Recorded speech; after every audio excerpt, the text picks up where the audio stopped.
My name is Teresa Gray. I am a music teacher. I taught public schools since 1983, and this is the first year I'm not teaching in the public schools, but I do still have my private students. My private students started in 1978. It's funny how I got to be here, and I want to share that brief story with you. I had a music teacher at Madison Plains. My senior year, we went to Europe. 5 countries in 3 weeks. It was amazing. And we got to stay with the culture. We had stayed in homes. It was amazing. His father was a missionary, so he had all kinds of connections over there for us to stay in and be safe. We got done with the tour, and my director comes up to me. He says, "What? Summer's here.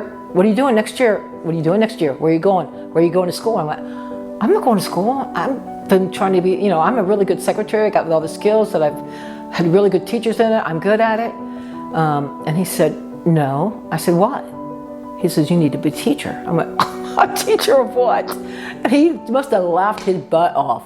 He said, "A teacher of music." And I went, it was like I didn't even think about that in my life. I had had piano since second grade. I was in the church choir since I was 5. I was 5 when I was in my mom's children's choir at church. Anyway, so I love that teacher said something to me. And you'll find out through your careers that there's always been that one person that got you turned to the right direction. And I call that person him. And all through my undergrad, all through my love of music, I was an instrumental, I was in the orchestra, but my love was voice. And the head of the department didn't think I was good enough before she heard me, okay? And in the back of the room where I had to do my audition was Bonnie Steffen. And Bonnie would have been my teacher if Langosh let her, Dr. Langosh let her. So Dr. Langosh said, you're not good enough. You are a bass clarinet major. She goes, "You're a wonderful bass clarinet player. You'll first chair bass clarinet." That didn't mean anything to me anymore. I wanted to sing.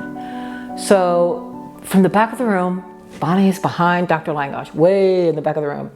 And she says, "Give me 9 weeks with her. And if she's not any better, she's all yours." I'm like, oh, no sweat, right? And so Bonnie had me for 9 weeks, and she changed my voice overnight.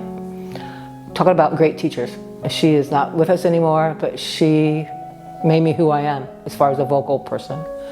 And so I was the only freshman in the recital.